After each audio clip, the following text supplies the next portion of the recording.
जय मसी नमस्कार। आज पनि एकदमै नेचुरल हरियोमा हामी आइपुगेका छौं। तपाईहरुको बीचमा आज परमेश्वरको वचनबाट केही बाँड्न हामी गइरहेका छौं। विशेष गरेर हेर्नुस्, एकदमै हरियो छ, रुखहरू छन् पछाडी, सीन एकदमै राम्रो छ र यो सीन यी रुख बिरुवाहरू सबै परमेश्वरले सृष्टि गर्नुभएका हुन् अनि यिनीहरू चाहिँ अहिले आफ्नो सिजनमा हेर्नुस् कति आफ्नो स्वरूप, आफ्नो रूप, आफ्नो सबै थोक उनीहरूले प्रदर्शन गरिरहेका छन्। जब मैले यस घडी अध्ययन गर्ने क्रममा चाहिँ यो रुख बिरुवाको चाहिँ कति महत्त्वपूर्ण रहेछ भनेर म अध्ययन गर्न थालेँ। त्यसपछि मैले एउटा पद भेटेँ महत्त्वपूर्ण। यो उत्पत्तिको पुस्तकमा उहाँले सबै कुरा सृष्टि गरिसक्नुभयो, रुख बिरुवा वनस्पति हरेक खोला नाला हरेक कुरा, अनि मानिस पनि सृष्टि गरिसक्नुभयो भएको थियो। त्यसपछि मानिस परीक्षामा पर्यो अनि मानिस चाहिँ परीक्षामा परेको कारणले अब उसलाई चाहिँ सर्पले छल्यो, परीक्षामा पर्यो र त्यसपछि उसले असल र खराबको ज्ञान उसँग प्राप्त भयो। अहिले पनि यो संसारमा असल र खराब छुट्याउन मानिसले सक्छ, कुन असल हो कुन खराब हो भनेर, किनभने त्यो ज्ञान चाहिँ मानिसलाई त्यहाँ प्राप्त भयो। तर त्यो मानिस त्यहाँ हुँदै गर्दाखेरि पढौँ उत्पत्तिको 2 त्यसको 9 मा लेखेको छ, अनि हेर्नमा राम्रो र खानामा असल फल भएको हरेक किसिमको रुख परमप्रभु परमेश्वरले भूमिबाट उमार्नुभयो। उहाँले बगैँचाको बीचमा जीवनको रुख र असल र खराबको ज्ञान दिने रुख पनि लगाउनु भयो। अनि म हेर्दै थिएँ, त्यसपछि अहिले यो रुख बोट एकदम महत्त्वपूर्ण रहेछ। त्यही मानिस जब ऊ सृष्टि भयो र उसले चाहिँ त्यही रुखमा भएको फलहरू उसले खाने गर्थ्यो। उसले त्यो मेहनत पनि गर्नु पर्दैन थियो होला, किन फलिरहन्थ्यो र उसले खानु पर्थ्यो। र जब उसलाई छल्यो दुष्टले र उसले चाहिँ असल र खराब को ज्ञान दिने रुख को उसले फल खायो। हेर्नुस् रुखको कति महत्त्वपूर्ण रहेछ। र जब उसले यो खाएपछि अब उसलाई ज्ञान आयो, उसमा पाप आयो, उसमा अरू विभिन्न कुराहरू हामीले आएको देख्न सक्छौँ र त्यहाँ आएको छ। र त्यसकारण चाहिँ यो रुखलाई चाहिँ धेरै नै अहिले यो रुखहरू छन्, मानिसहरू रुखका फलहरू मानिसहरूले खोजिरहेका छन्, खान कोसिस गरिरहेका छन्। र त्यहाँभित्र चाहिँ एउटा रुख पनि थियो, रुखहरूको बीचमा, जङ्गलको बीचमा, बगैँचाको बीचमा त्यो रुख थियो। त्यो रुख चाहिँ जीवन दिने रुख थियो र त्यो रुख चाहिँ उहाँले खान दिनु भएन। यदि त्यो रुखको फल उसले खाएको भए अर्कै हुन्थ्यो होला, तर त्यो रुखको फललाई त्यहाँ खान दिएन र त्यसपछि उनीहरूलाई त्यस बगैँचाबाट, त्यस ठाउँबाट उनीहरू निकालिए र तपाईहरु सबैलाई अरू जानकारी छ। त्यसकारण चाहिँ उत्पत्तिदेखि नै यो हरियाली, यो रुख चाहिँ महत्त्वपूर्ण छ र हामीलाई पनि रुखको तुलना गरिएको छ। तपाईं र मैले जब रुख छौं भने हामीले कस्तो फल मानिसहरूलाई दिँदैछौँ त्यो महत्त्वपूर्ण छ। असल खराबको फल हामी दिँदैछौँ या जीवन दिने हामी फल दिँदैछौँ, यो महत्त्वपूर्ण हो। र यहाँ लेखिएको छ भजन सङ्ग्रहमा 1:3 मा, त्यो खोलाको किनारमा रोपेको बोट जस्तै हुन्छ जसले आफ्नो ऋतुमा फल दिन्छ अनि जसको पात कहिले ओइलाउँदैन, त्यसले जे पनि गर्छ त्यसमा त्यो सफल हुन्छ। त्यसकारण चाहिँ तपाईँ र म जब प्रभु येशू ख्रीष्टमा आयौँ अनि जो चाहिँ आउनुभएको छैन, जो चाहिँ आएका छन् उनीहरूको निम्ति चाहिँ फल एकदमै महत्त्वपूर्ण छ। र यहाँ पनि के भनेको छ भने आफ्नो ऋतुमा फल दिन्छ र त्यो फल रुखले खाँदैन, त्यो फल अरूको लागि हो। त्यो फल अरूले खाएर आफ्नो भोक मेटाउँछन्, अरूको पेट भरिन्छ र उनीहरूले त्यो फलबाट आनन्द उठाउने गर्छन्। र उसको पातहरू यस्तै नै हरियाली हुन्छ, सधैँ हरियाली। अनि त्यो फल जब मानिसले खान्छन् कति आनन्द लिन्छन् र त्यो फलको प्रभाव असल हुनु पर्यो। कति बेला मैले कुनै रुखहरूमा फलेको फल मैले टिपेँ, एउटा उदाहरण टिपेँ र त्यस फल खाएँ र खाँदाखेरि किरा पर्यो। कति बेलामा चाहिँ त्यो फल एकदमै राम्रो रातो मिठो, तर त्यसमा किरा परिसकेको थियो र त्यो फल अब खाइँदैन, त्यसलाई फ्यालिन्छ।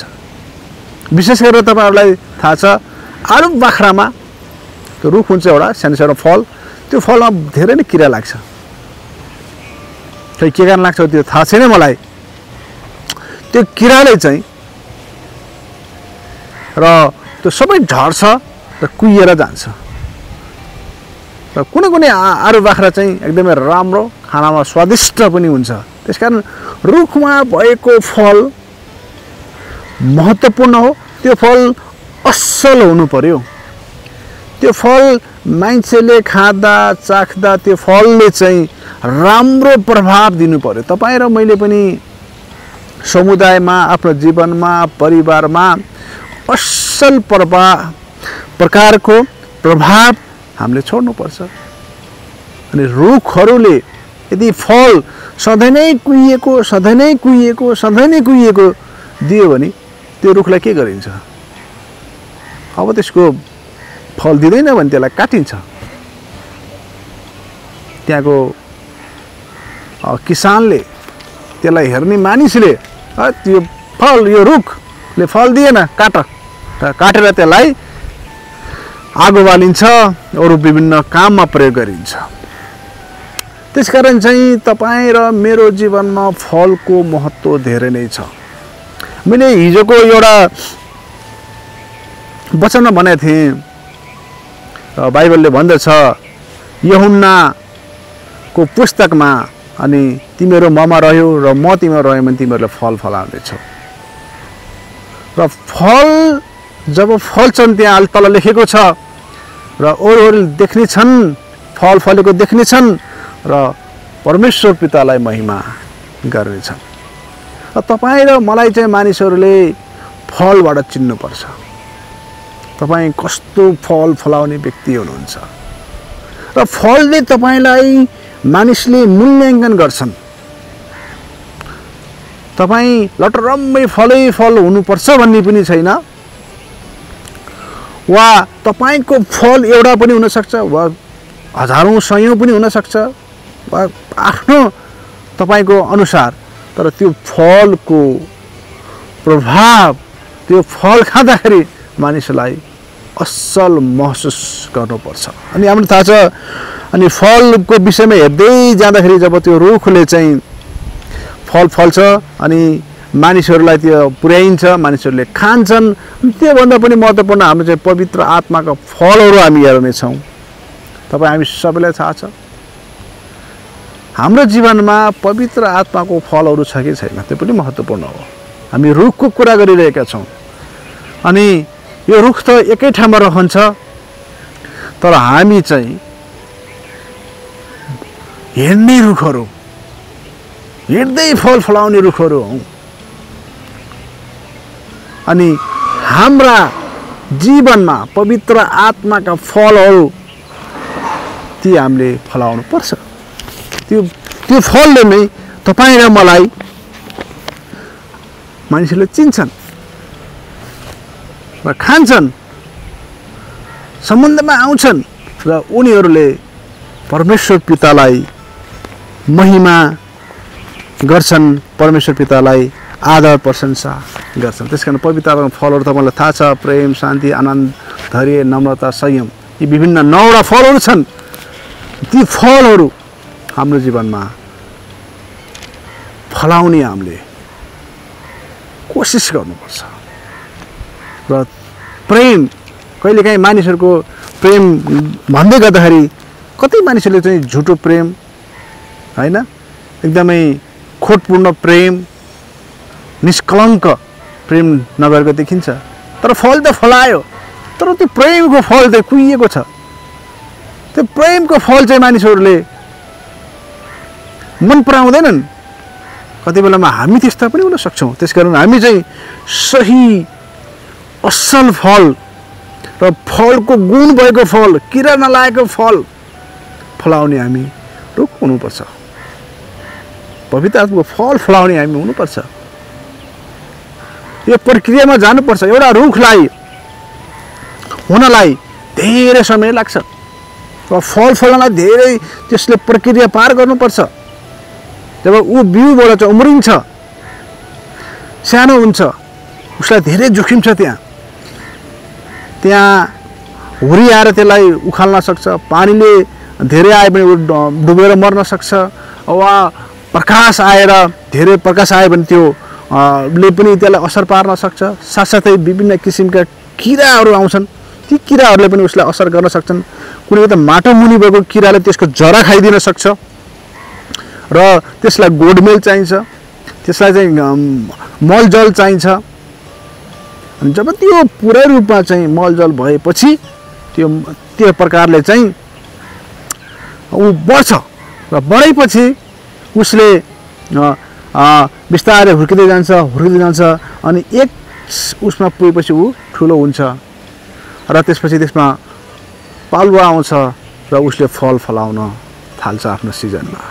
अनि यो चाहिँ फल फल्ने कुरो चाहिँ धेरै नै महत्त्व छ। र हामीले 22 अध्याय प्रकाशको पुस्तकमा पनि पढ्यौँ भने वृक्षको कुरा गरिएको छ, रुखको कुरा गरिएको छ। अनि यो वृक्ष चाहिँ मेचोड भएको बिरुवा, सानो रुख ठिकठिकै जब वृक्ष हुन्छ भने यसको मेचोडपन आइसक्यो भने त वृक्षको कुरा गरिएको छ। अनि यसलाई चाहिँ 22 को 2 मा हेर्यौँ भने त्यस सहरका सडकको बीचमा बगिरहेको थियो, त्यस नदीका किनारमा जीवनको वृक्ष थियो, जसले हरेक महिना 12 किसिमका फल दिइरहन्थ्यो। त्यसका पातहरू चाहिँ जातिहरूलाई निको पार्नको निम्ति थिए। ल हेर्नुहोस् यहाँ कति महत्त्वपूर्ण परमेश्वरको वचन। र त्यो वृक्ष चाहिँ जुन चाहिँ उत्पत्तिमा त्यो वृक्ष जो जीवनको रुख, त्यो फल दिने रुखलाई त्यहाँ चाहिँ त्यो मानिसहरूलाई टाढ लगियो। तर अब यो चाहिँ जब ख्रीष्ट यीशुमा आएपछि चाहिँ यो रुख, यो वृक्ष यहाँ देखा परेको छ। अनि यो वृक्षले चाहिँ हरेक किसिमको 12 महिना फल फलाउन सक्छ र 12 महिना फलहरू फल्छन्। र यसका पातहरू चाहिँ हेर्नुहोस्, यो हरियो परियोले मानिसलाई कति रोगहरू छ भने पनि निको पार्छ। त्यसकारण चाहिँ मानिसहरू पहिलाको मानिसहरू चाहिँ जङ्गलमा गएर चाहिँ तपस्या गर्ने, अरू विभिन्न कामहरू गर्ने र जङ्गलमा मानिस जो चाहिँ काम गर्छ त्यो धेरै बाँचेको पनि हामीलाई अनुभव थाहा छ। त्यसकारण चाहिँ यहाँ चाहिँ रुखको पातहरूले जातिलाई निको पार्नेछ भनिएको छ। त्यसकारण रुखका पातहरू चाहिँ औषधि पनि हुन्। यदि सही प्रकारले चाहिँ यो रुखहरूलाई, वृक्षहरूलाई, बोटहरूलाई हामीले चाहिँ थाहा गऱ्यौँ भने त्यो चाहिँ बहुमूल्य जडीबुटी साबित हुन्छ, औषधि साबित हुन्छ र मानिसलाई निको पार्ने पनि काम गर्छ। त्यसकारण चाहिँ उहाँ येशू ख्रीष्ट आफै स्वयं निको पार्ने चाहिँ बोट हुनुहुन्छ, रुख हुन्छ। हामीले हिजो परेकोमा उहाँ चाहिँ म चाहिँ दागको बोट हुँ उहाँले भन्नुभयो र हामीहरू हाँगाहरू हौँ। त्यसकारण उहाँ आफै बोट हुनुहुन्छ र हामीलाई उहाँले निको पार्नुहुन्छ, उहाँले हामीलाई चङ्गाइ दिनुहुन्छ। अनि रुखको पातहरूले पनि यहाँ त्यही भनेको छ, फलहरू दिन्छ र जाति जातिहरूलाई निको पार्छ। त्यसकारण चाहिँ यो समयमा, यो हरियाली समयमा, यो खुसीको समयमा, यो चाहिँ हरियो भएको समयमा अनि बाइबलमा भोलि तपाईँहरूलाई केही बाँडे। त्यसकारण यहाँ चाहिँ बाइबलमा चाहिँ बोटको कुरा गरिएको छ, रुखको कुरा गरिएको छ अनि वृक्षको कुरा गरिएको छ। एउटा यो प्रक्रिया छ। त्यसकारण यो प्रक्रिया हामीले बुझ्नुपर्छ र हाम्रो जीवनमा फल फलेको छैन भने हामी फल फलाउनुपर्छ। यदि हामी सुक्खा छौँ भने परमेश्वरसँग त्यो झरी हामीले माग्नुपर्छ। उहाँले झरी पठाउनुहुन्छ। तपाईँ र मेरो सुक्खा जीवनमा उहाँले त्यो रुखो जीवनमा, त्यो कडा माटोमा उहाँले झरी बनाएर उहाँमा हामीले समर्पण गऱ्यौँ भने उहाँले माटो मलिलो बनाउनुहुन्छ र जब त्यहाँ चाहिँ बोट रोपिन्छ, बेर्ना रोपिन्छ, त्यसले ठुलो काम गर्छ। अनि तपाईँको जीवनमा फल फलोस् भनेर म प्रार्थना गर्दछु। तपाईँको जीवनमा फलहरूले खाउन् र उनीहरूको तपाईँको प्रभाव उनीहरूमा जाओस् भनेर म कामना पनि गर्दछु। तपाईहरूलाई यही सन्देशबाट म आज ओझेल हुन चाहन्छु। धन्यवाद। जय मसीह।